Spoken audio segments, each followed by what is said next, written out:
Hello friends, welcome to Lucifer Talks. Today we will talk about Canadian immigration policy, white privilege and deep-rooted racism. Before I begin the talk, I request you to like and subscribe Lucifer Talks. It is often said and understood that Canada is a land of immigrants, which welcomes millions of newcomers to come and settle and help build the nation. In reality, this expression describes the imperative role that immigration has played in a journey of the country. Canadian immigration policies have evolved, shaped by various social, political, and economic factors. Following Confederation in 1867, Canada opened its doors to the mass settlement of the prairies. Nevertheless, the turn of the 19th century, this open door methodology steadily gave way to more obstructive measures that discriminated on the basis of race, nationality, and religion. In the second half of 20th century, discrimination clauses in immigration laws sluggishly gave way to racial neutral and policies on education. Canada also came to adopt a more favorable assertiveness concerning refugees, first by suggesting a de facto asylum to individuals exiled by humanitarian crisis following the Second World War, and later by joining 1951 the Refugee Convention. In the beginning 1860 to 1945, even through the primitive stage of nation building, Canada shadowed an active immigration policy aimed at simplifying the settlement of the white European farmers and farm laborers in the Canadian West. The settlement of the prairies would also tell that American broadening of the North. The Canadian economy was feebler than expected, and Canada had difficulty competing with the United States in attracting European immigrants. To achieve mass settlements of the prairies, the new Liberal government of Wilfrid Laurier, 1896-1911, launched an intensive recruitment campaign featuring the Canadian prairies as the last best West. This was a reference to the United States, where the land on the Great Plains was flattering, less accessible, and more expensive to settlers. Canada's grant of free or cheap land as part of recruitment campaign, coupled with the booming Canadian economy, succeeded in inciting an extraordinary number of immigrants. Confederation and the development of the Canadian West was on the way. In the untimely days of Confederation, the settlement was seen as an imperative to foster the new dominion of Canada, customarily through agriculture and the arrangement of vast western prairies of what now is Alberta, Manitoba, and Saskatchewan.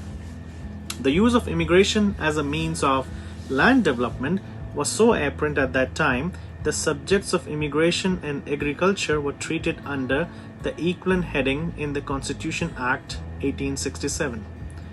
So in 1869, the Parliament passed Canada's first act dealing with immigration matters. Reflecting on the prevalent laissez-faire philosophy of the time, it mentioned about which classes of immigrants would be admitted and which categories should not be allowed. Not until 1872 was the act amended to outlaw the admittance of venomous classes into the nation, and not until 1879 was an order in council passed eliminating bankrupts and insolvent immigrants. In 1885, halting of Chinese head tax, the dogma of the parliamentary meddling into the social affairs, virtually endured unharmed during the Macdonald era, with one outstanding concession. The act delivered in 1885 to curb and regulate Chinese immigration, the Head Tax Act.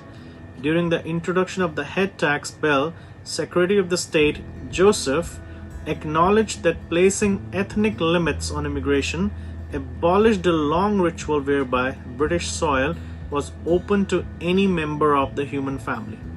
The views of Sir John A. Macdonald typified the views of those Canadians as opposed to Chinese immigration. In 1883, For instance, the Prime Minister Ebrus House that he was sufficient of a psychologist or a physiologist to believe that the two races cannot combine and that no great middle race can arise from the mixture of the Mongolian and the Aryan. Although the act did not ban Chinese immigration downright, it levied such a hefty tax, $50 of that time, to push the Chinese away. It was not abundant to gratify British Columbia, and so the tax was elevated to $100 and then $500 in 1903. On the other side, favoritism was played, and in precedent-setting concession, the Canadian government offered the Mennonites liberty from armed service and insisting on the oath of adherence.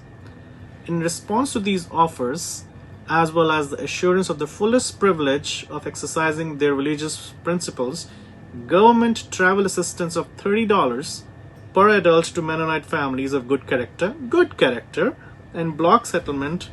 Some 7,500 Mennonites left Ukraine for Manitoba in 1870s, and they were considered to be one of the best. Worldview towards Jews wasn't interrelated for the community, which forced individual Jews and Jewish families from Britain and Europe to ooze into the Wild West as far back as 1850s as farmers, fur traders, merchant, and gold miners. In 1880s, they began to arrive in considerable numbers.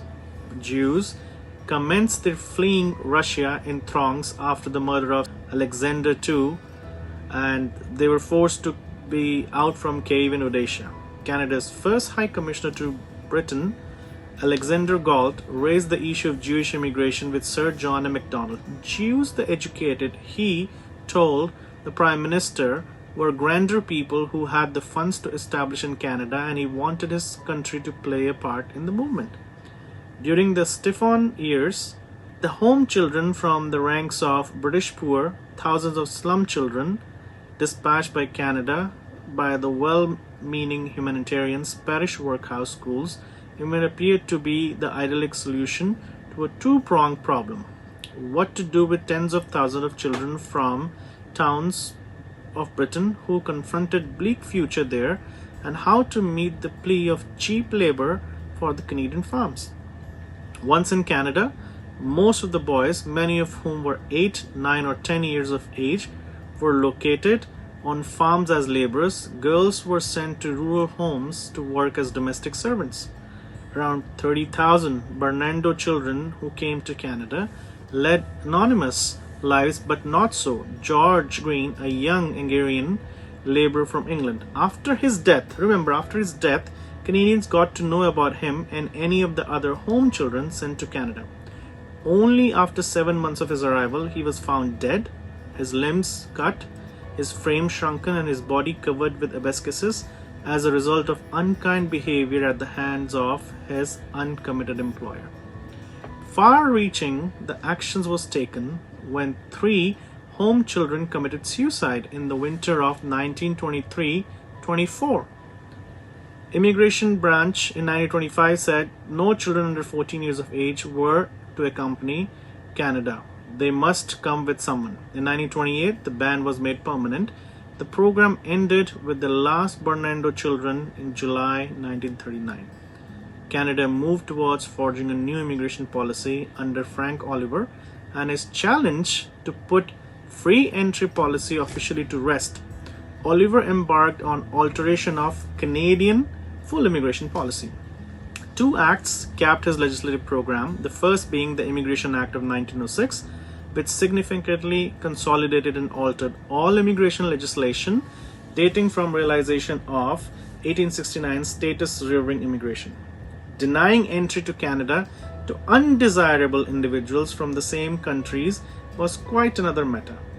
The 1906 Act provided for the following: a definition of an immigrant bearing of a broad spectrum of individuals, including prostitutes and their punters, anybody who was mentally retarded, stupid, or tormented with a transmittable disease, and any individual who was deaf, dumb, blind, infirm, unless he belonged to a family escorting him or already in Canada. The new regime impressively argumented and said they're not allowed in Canada. Immigration Act of 1910, constituted under Section 38, for example, provided the Cabinet with obligatory authority to proscribe the entry of immigrants belonging to any race deemed unsuited to the climate or requirements of Canada. The list of discriminatory legislative measures would not be far-reaching, without a mention of several efforts aimed to preventing the settling in Canada of black people living in the United States. It is reported that the Canadian government took steps to publicize false propaganda in the United States. For example, black people demanding information for a Canadian immigration agent on how to immigrate to Canada often received in reply a letter citing the poor conditions awaiting the black settlers in Canada. The Canadian government ordered immigration officials to selectively tell about immigration regulations. As a result, blacks were classified as unfit for admittance on medical grounds. The policy terminated in 1911 with the government adopting an order in council that prescribed any settlers belonging to the Negro race which the race is deemed unsuitable to the climate and requirements of Canada. In 1945, the open door policy driven by economic deliberations at the end of 19th century, the first half of the 20th century was subjugated to cultural, racial, ideological criteria, and that became tough for immigration. This discrimination was compelled by both nativism and some kind of phobia against the different races. Transformation started taking place sometime in 1945 and 1978. The prejudiced clauses in immigration laws gradually gave way to radically dispassionate criteria such as skills and education. Following the Second World War, the Canadian economy once again enjoyed progression and fortune. The Canadian government thus steadily united its frontiers to a gradually assorted foreign labor workforce. That time itself, the government only needed immigrants who were able to contribute into the economy. The Chinese Immigration Act of 1923 was repealed in 1947. The depiction of the Immigration Act 1976 was introduced, and it was a significant shift in Canadian immigration laws and was unprecedented in many ways.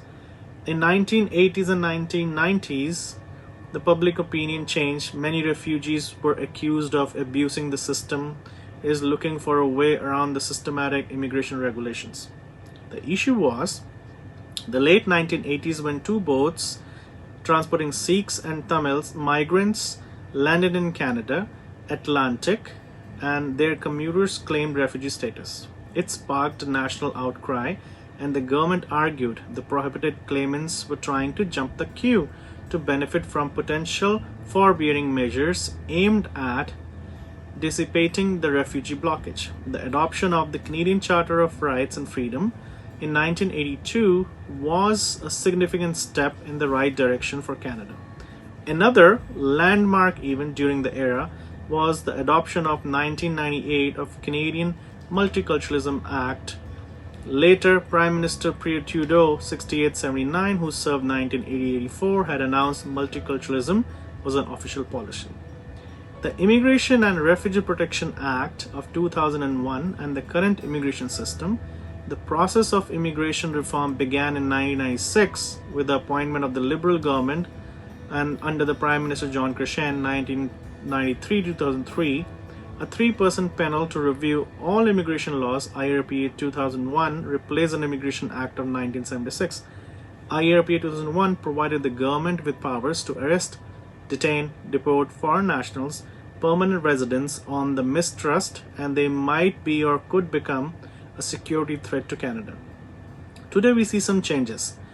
Canada and Canadians have come a long way, but racism does exist in Canada. The sense of entitlement and white privilege is visible at various levels, from the government to the private sector and in the life of common Canadians. Canada is changing, and with the changing demography, racism will change and might take a different shape. The nationalist and protectionist attitude of the right wing is on the rise. Hatred towards people of color is continuously visible as white Canadians still see themselves as superior. So this is Canada.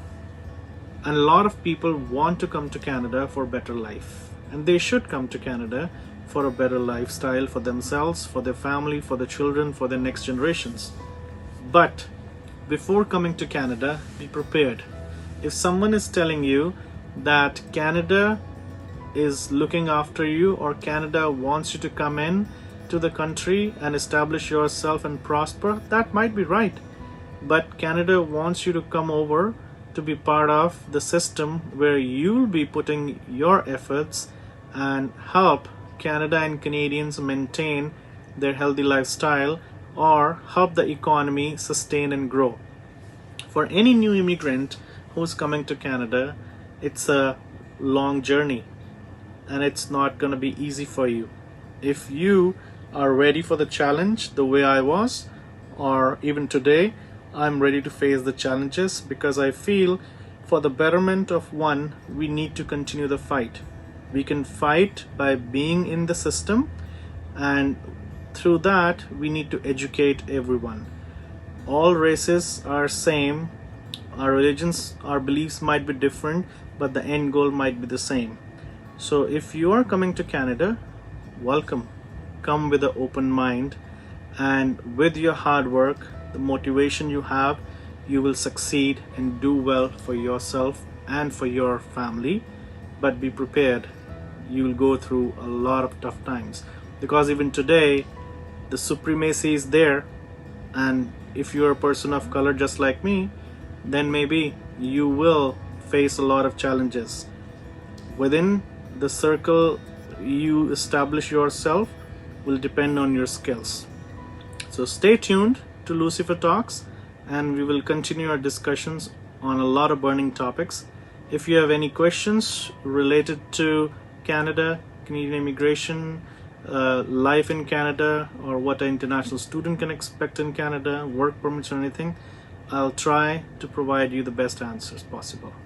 Thank you very much. Take care for now.